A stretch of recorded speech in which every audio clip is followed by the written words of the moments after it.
Hello, everyone. Welcome to Vessels for Christ, Walking by Faith. I'm Apostle Kevin Rye, and this is my wife, Apostle Carlene. Um, wow. Well, she mentioned in her lesson about manipulation.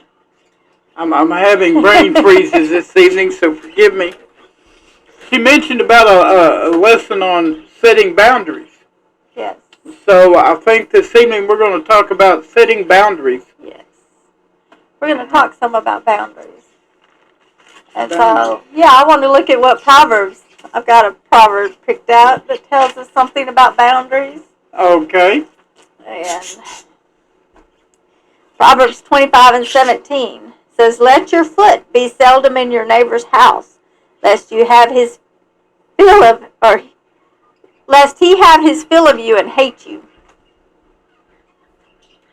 So that gives us a lot of information right there about setting boundaries in relationships, in our personal space. There's lots of different areas where it's important to set boundaries so that it doesn't open up the door to resentment, rejection, hate, other emotional feelings, because emotions play a lot into it. So boundaries are important. Very. Because what does a boundary do? Well, it's supposed to keep you from going too far, or it draws a line. Draws a line of separation. Yeah. So it gives us boundaries. It gives us a set marker of what we expect and what we don't allow, what's not allowed. So I want to talk about some of those. Okay. So we're going to look at, I wrote down some different areas where boundaries can affect us and apply in our lives that we need to be aware of where we need to set boundaries. So we have physical boundaries.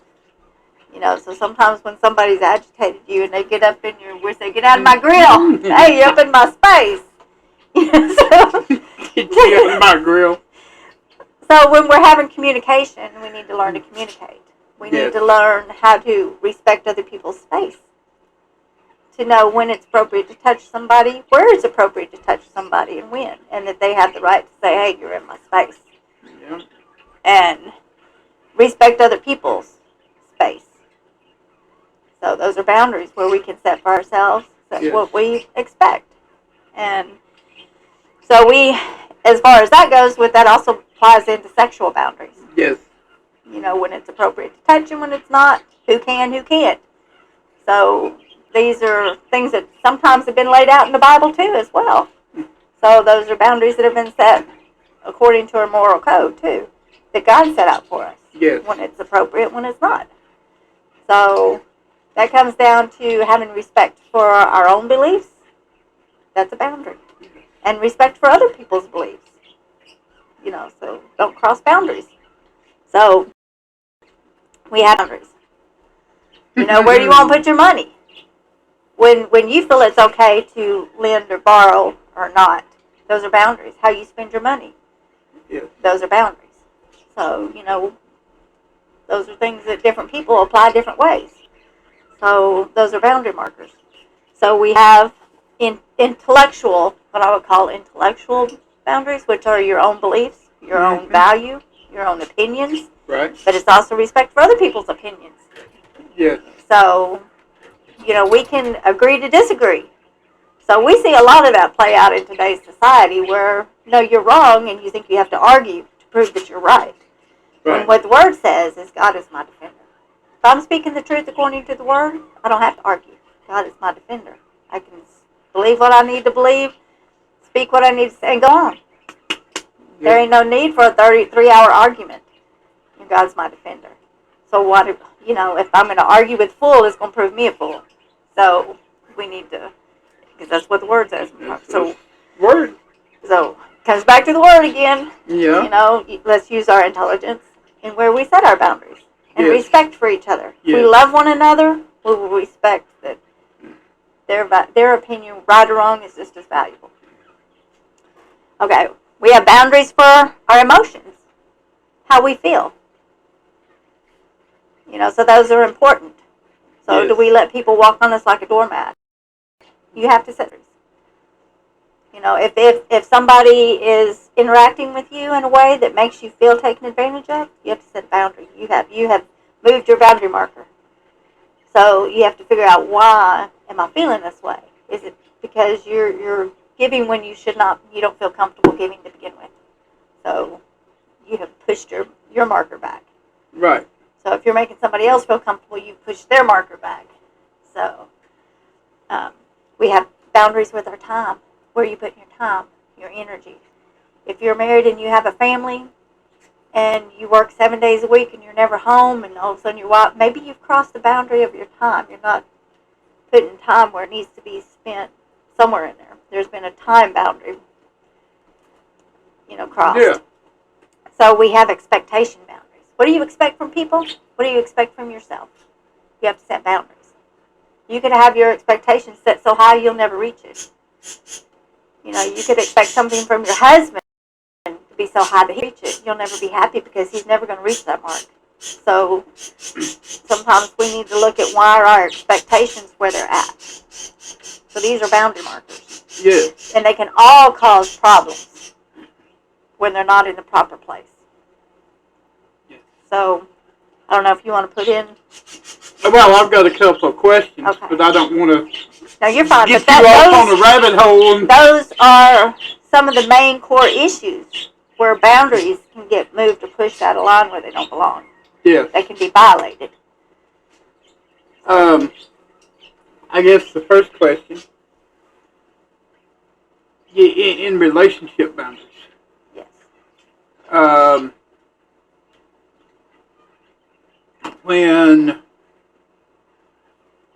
And we've seen this a lot, we've heard it kind of mentioned by other pastors. When a woman emasculates her spouse, is that part of the boundary, or does that go back to manipulation and control? It can fit in both because it is a form of control. But if you emasculate your spouse, then you have crossed the boundary because he is the head of the household. So then you've taken his spot. Yep. Because if you're controlling him and bossing him around and you emasculated his manhood, then you have taken the head of the household as the man. Mm-hmm. That's what emasculating means. Yes. So you've stripped him of his manhood. Right. Right.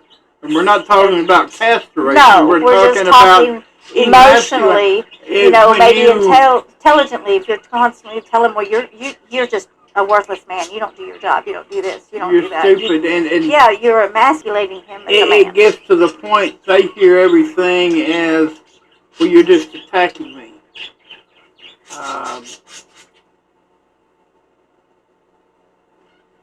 Then there needs to be some boundaries set. Yes, maybe she has pushed some boundaries this way and he hasn't set his boundaries in the relationship. I talked in the previous with manipulation. It can be a learned behavior because if you're used to being treated that way, you're going to be attracted to somebody that still treats you that way. So you need to look at what's causing that. Yes. So. Yes.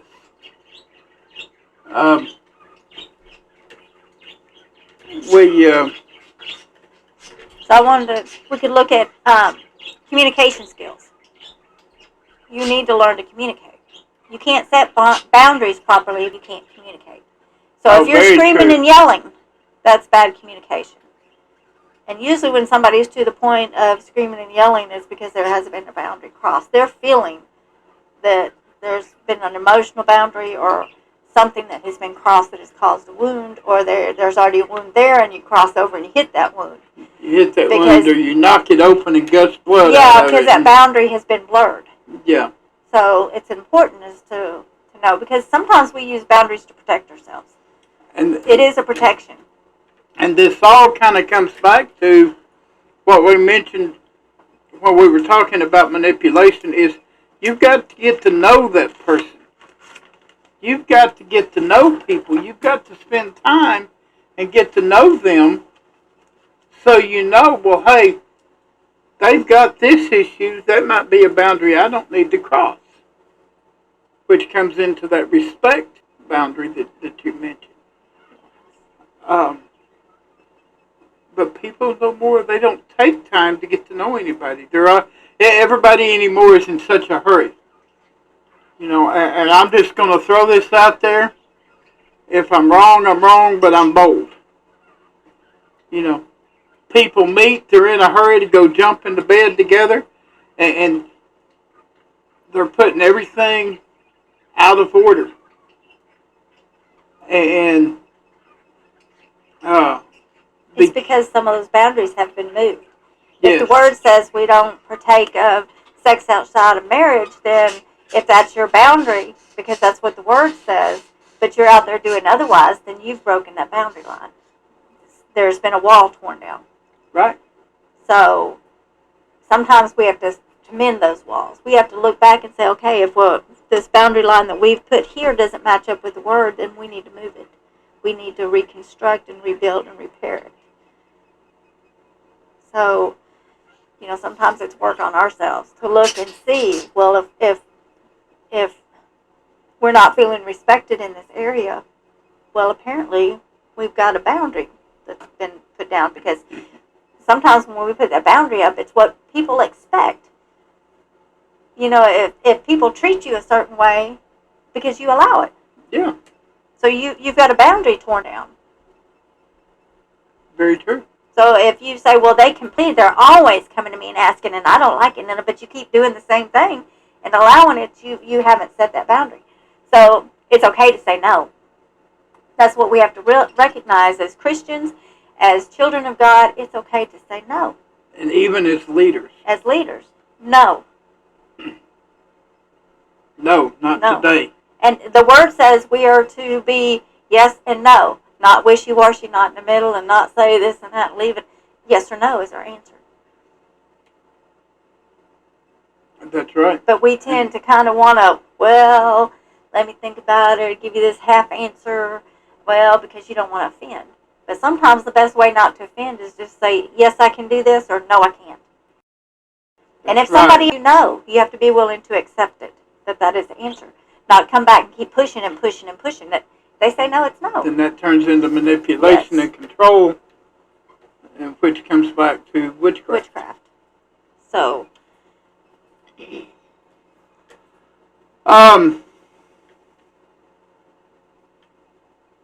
gosh, there's a lot of questions. There's so many questions. Well, and it builds healthier relationships, because if we know what the other person expects from us, then we know kind of how to meet that expectation, or what they don't expect. And so a lot of it with boundaries, it comes into areas, just like we talked on the manipulation one about marriages, and how sometimes a third party can intervene or interfere and cause disruptions in your relationship. Sometimes that's because you've let down, you haven't kept that boundary marker. Just like I will share that there are personal things that you don't share with just everybody. You don't just share everything with everybody and just be open book. Sometimes it's good in some ways, but like when I'm on my job, okay, I will sit around and we'll talk in the break room, and there will be some of them that will just be talking really ugly about their spouse. But I have a boundary. Well, that I love you. And if we have an issue, that's between me and you. But I don't talk negative about my spouse to everybody I'm in the coworker with. Because, for one, that's disrespectful to you. That's my boundary marker. But if I have an issue with you, because then I'm sharing information and putting negative stuff out there, there's nobody's business. And so that's a personal boundary marker.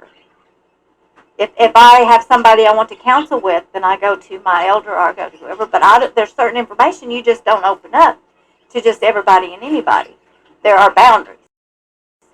And that's boundaries, is I don't talk negative about my spouse.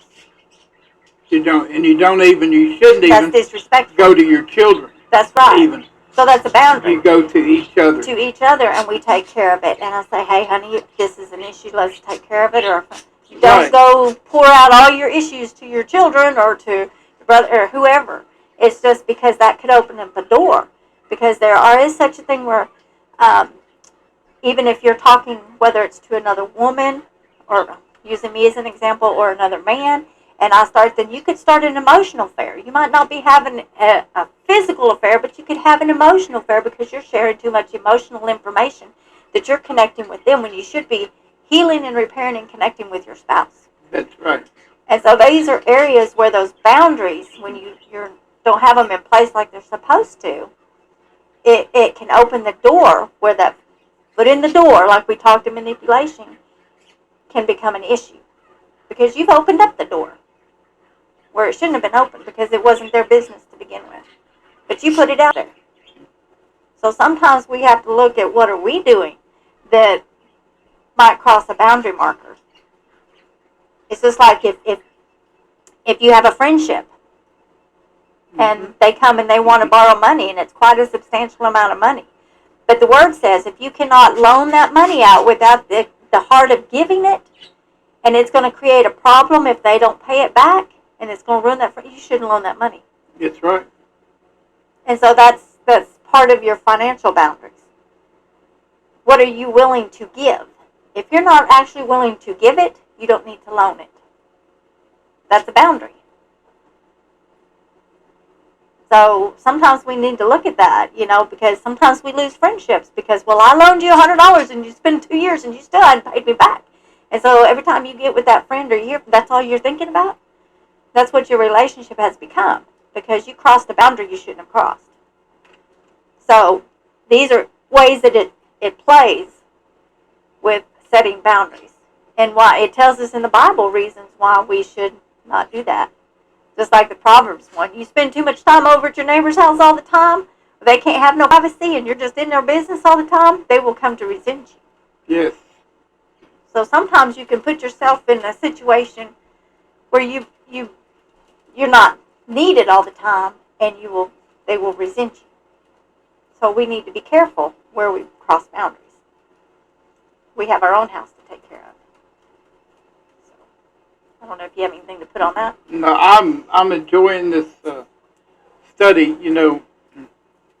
As always, it's very deep and full of knowledge and wisdom.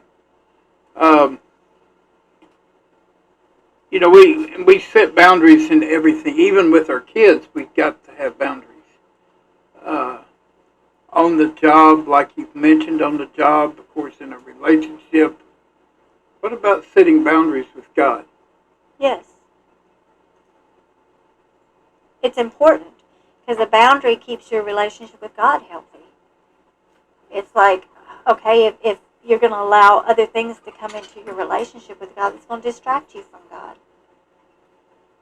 If you know that, well, if I don't get up and spend my time with God in the morning, the day's going to get dragged out and I'm going to get tired and I'm not going to pray and do my thing and communicate and talk to God because I'm going to be tired at night and I'm going to get it. But I don't want to get up in the morning. Okay, so you start giving in to that, then you've let your boundary down. So there are boundaries. And the enemy will use those to come in and try to, oh, well, but it would be nice to do this, and then you. So sometimes we have to set our own boundaries in order to keep our relationship with God, because there are certain things He says we're not to do. And so if we know we're not to do them, but we cross those boundaries, then we put those things before God. So we've crossed a boundary. Just like in the Old Testament, He gave us the laws. The laws were there to show us that we needed Him. Yeah. We still have those boundaries, because as people, I know I'm a sinner. I need God every day. I have to set those boundaries to remind myself sometimes that, hey, that's not appropriate. God's Word says no. So no matter what the world is doing out here, this is my boundary mark. So that when the enemy comes in, that I can recognize what it is and say, hey, nope, I know that for what it is. Because it's hitting my boundary. Yes. I don't know where else we would set a boundary. You set a boundary with God, your relationships, your family, on the job. Well, boundaries, because it's to keep us from where the enemy can sneak in. Because it is like a fence. You know, Yeah. sometimes we put up boundaries that are bad that keep people from getting to know us because we've been wounded. Sometimes we have to move those back as we get healed, you know, and do it in a healthy way. Because sometimes we can have too many boundaries and keep people at a distance too much and isolate ourselves because we're afraid of getting hurt because we've been hurt in the past. So there has to be a balance, and that's what boundaries are. They're to balance, keep us balanced. Correct. So, Um,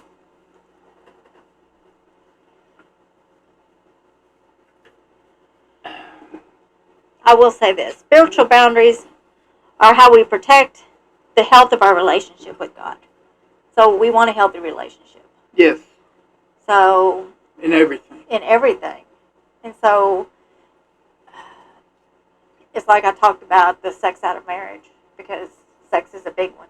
Mm-hmm. And so I kind of want to go in a direction where how sometimes people lose their boundaries because especially young children or somebody that's been sexually abused, they don't know where those boundaries are because even though they're told, oh, this is your body, you have sex, it's already been crossed.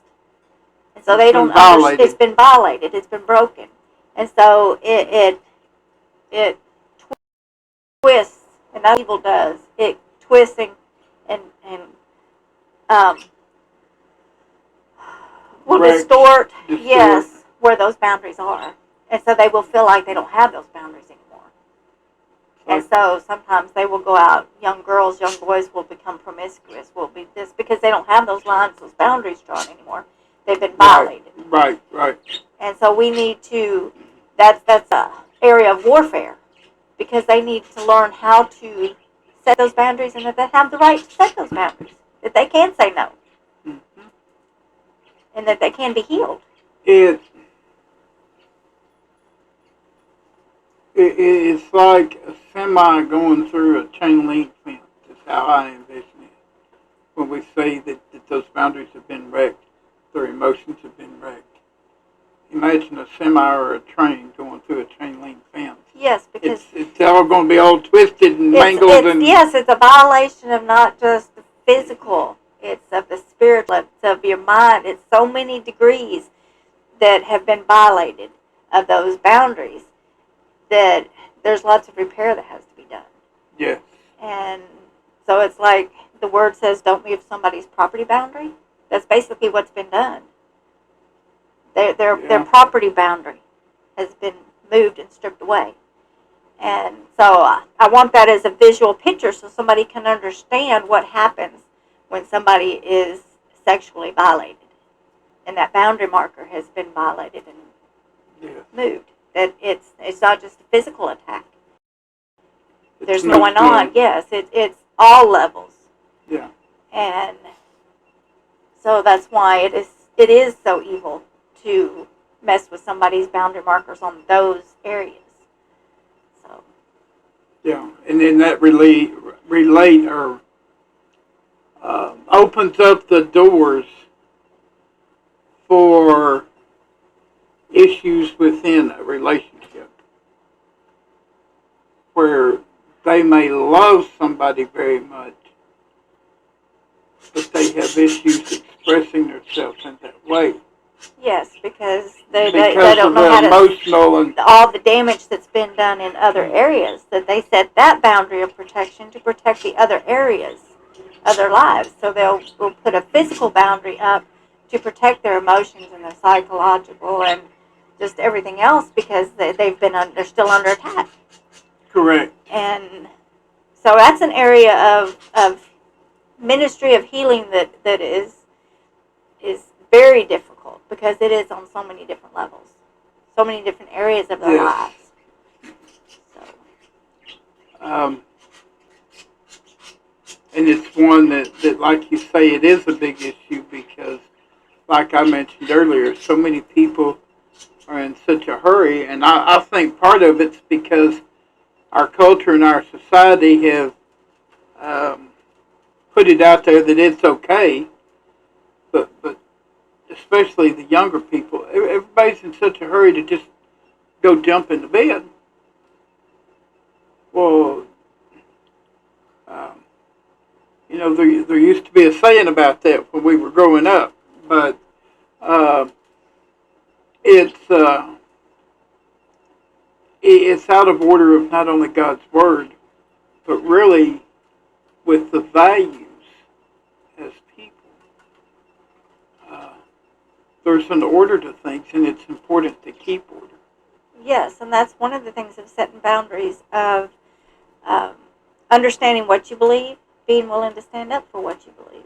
You don't have to argue over it, but you don't That's have to right. backtrack either. Yeah. So you don't have to compromise with what the world says. But it's part of having the confidence in knowing who you are and setting that boundary. And even if others don't understand it, they will grow to respect it Yes. when you respect yourself. But you can't expect others. It comes back to expectations. You know, what do you expect? How do you expect others to respect you, or think if you're not respecting yourself? And part of respecting yourself is that you don't just give yourself to everybody. That's right. You don't put Man yourself or out there, woman. whether it's financially, whether it's emotional, whether it's intellectual, whether it's physical. You know, there are certain things that you share for only certain people. That's what the word That's says. right. It's like your spouse. You become one. There's only certain things you share with them, and you don't share with everybody else. That relationship is different. It's different than what you have with your children. It's different than what you have with your coworkers, with the rest of your family. There's a difference in relationships and what you Yes. share with who, and that's how you set boundaries. Yes. So, Yes. That's good. Any closing thoughts?